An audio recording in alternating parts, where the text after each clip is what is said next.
গতকাল বাঁকুড়া সদর থানার কার্জুরিডাঙ্গা এলাকায় একটি অভিজাত সোনার দোকানে ডাকাতির উদ্দেশ্যে জড়ো হয় 6 জন দুষ্কৃতী। বাঁকুড়া সদর থানার পুলিশ বিশেষ ঘটনাটির খবর পেয়ে ঘটনাস্থলে পৌঁছালো। পুলিশকে দেখে পালিয়ে যায় 4 জন দুষ্কৃতী। পুলিশ দুজনকে হাতে নাতে গ্রেফতার করে। তাদের কাছ থেকে উদ্ধার হয় একটি আগ্নেয়াস্ত্র ও একটি মোটর বাইক, 3টি মোবাইল সহ বেশ কিছু নগদ টাকা। আজ তাদের বাঁকুড়া জেলা আদালতে তোলা হলে 7 দিন পুলিশ হেফাজতের নির্দেশ দেয় বাঁকুড়া জেলার আদালত। ঘটনাটি সম্পর্কে স্বর্ণ দোকানের সেলসম্যান কি বললেন শুনে নেব।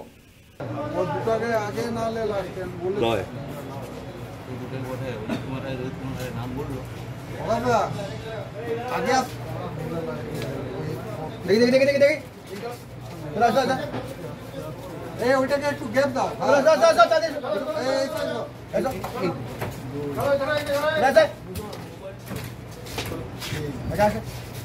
ডাকাতি করতে গেছিলেন? ডাকাতি করতে গেছিলেন?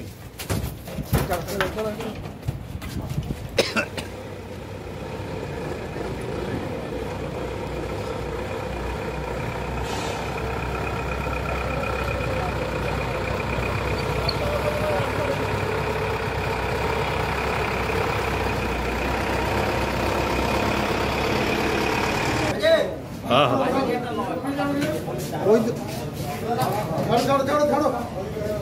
ছাড়ো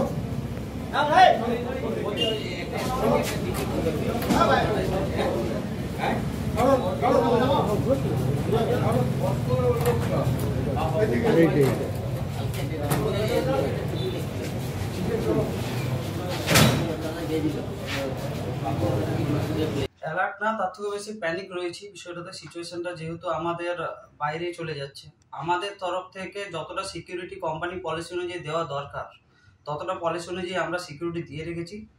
সিকিউরিটি পুরোপুরি কি আছে সেগুলো পাবলিকলি বলা আমাদের দ্বারা সম্ভব নয়, সেটা আমরা থানায় জানিয়ে রেখেছি। কিন্তু আমাদের তরফ থেকে যতটা সিকিউরিটি দরকার, যেগুলো আমাদের কোম্পানি পলিসি অনুযায়ী আছে, সেই সমস্ত পলিসি অনুযায়ী আমরা মেনটেন করে চলছি। পুলিশরাও থানা থেকে বারবার করে গাড়ি আসছে, পেট্রোলিং করে যাচ্ছে, ওনাদের পুলিশও এসে এসে খবর নিচ্ছে এবং আমাদের সাথেও যতটা সম্ভব কানেক্টেড আছে। কালকের বিষয়টা আমরা একটু পরে জানতে পারি, যখন হইচই হচ্ছিল, এখানে ঝামেলা হচ্ছিল, তখন বাইরে গিয়ে দেখি এবং ধরাধরি করে পুলিশ সঙ্গে সঙ্গে নিয়ে চলে যায়। তো বিষয়টা টেনশনেরই আছে, কারণ সেনকো গোল্ডের ওপরে বারবার এরকম একটা হামলা চলছে। আমরা আপাতত তো যতটা সম্ভব নিজেদের থেকে অ্যালার্ট রাখার চেষ্টা করছি। সাম্প্রতিক অতীতে দেখা গেল রানীগঞ্জে এই ধরনের ঘটনা ঘটেছে, সোনার দোকানগুলোকে টার্গেট করা হচ্ছে এবং অধিকাংশ ক্ষেত্রে দেখা যাচ্ছে দুষ্কৃতীরা ভিন রাজ্য, পড়শি রাজ্য থেকে আসছে। কি মনে হচ্ছে, দুষ্কৃতীরা কোথাও কি রাজ্যকে সেফ মনে করছে? সেটা তো যেখানে পুলিশদের হাত রয়েছে, যেখানে পুলিশরাই এই সমস্ত ল অ্যান্ড অর্ডার ব্যাপারটা সিচুয়েশনটা কন্ট্রোল করছে, সেখানে আমি বলতে পারবো না যে রাজ্যটা সেফ কি আনসেফ। আমরা তো সেফ মনে করে যাচ্ছি, কিন্তু অবশ্যই যে বারবার সোনার দোকানকেই অ্যাটাক করা হচ্ছে এবং যতগুলো কেস হয়েছে বেশিরভাগই দেখা যাচ্ছে বিহার বা ইউপি থেকেই লোক আসছে। হতে পারে কোনো না কোনো জায়গা থেকে হয়তো পশ্চিমবঙ্গকে একটু আধটু সেফ তো তারা মনে করছেই, যেখানে হয়তো ইজিলি তারা অপারেট করতে পারবে, সেটা অবশ্যই রয়েছে। কিন্তু আমাদের এখানে পুলিশের কোঅপারেশন যথেষ্ট রয়েছে। আপনারা মনে করেন কি পুলিশকে আরো তৎপর হওয়া উচিত এই বিষয়গুলো কাটানোর জন্য? অবশ্যই পুলিশকে তো তৎপর হতেই হবে, অন্তত তৎপরতা দেখাতে হবে, যাতে এই জায়গাটায় যে কেউ ক্রাইম করতে আসার আগে অন্তত একটু ভয় করে, ভাবে যে না এখান থেকে করে বেরিয়ে পালানোটা এত ইজি নয়। তাহলে ঠিক আছে। এর আগেও একাধিকবার রেকি করে গেছে আপনাদের এখানে দাদা, সেটা আমরা কালকে ওনার কাছ থেকে জানতে পেরেছি যে ওনারা বারবার রেকি করে গেছেন এবং একটা যখনই কোনো প্ল্যান এক্সিকিউট করতে হয় তখন তো এই ধরনের আচরণ হয়েই থাকে।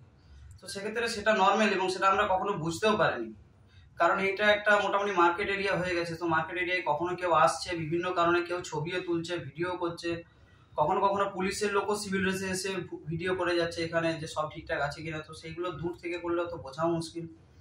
শোরুমের ভেতরে সেরকম কোনো আচরণ লক্ষ্য করা যায়নি, যেটা আমাদের নজরে আসবে। আপনার নাম? আমি সুশান্ত অধিকারী, সেনকো গোল্ড বাঁকুড়া সদর থানার পুলিশ বিশেষ সূত্রে খবর পেয়ে 2 জন ভিন রাজ্যের ডাকাত দলকে গ্রেপ্তার করলো। কালকেই বাঁকুড়া কার্জুরিডাঙ্গায় একটি সোনার দোকানে তারা চুরি করার জন্যে ছক কষেছিলেন, এমনটাই বাঁকুড়া সদর থানার পুলিশের কাছে খবর আসে। বাঁকুড়ার সদর থানার পুলিশ এই খবর পেয়ে তৎক্ষণাৎ ভিন রাজ্যের 2 ডাকাত দলকে গ্রেপ্তার করলেন, অর্থাৎ 2 জনকে বাঁকুড়া সদর থানার পুলিশ গ্রেপ্তার করেছে।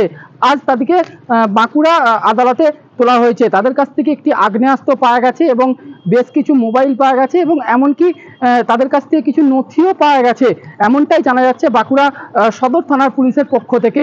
বাঁকুড়া থেকে সুচিন্ত গোস্বামী, 24 আওয়ার্স টিভি।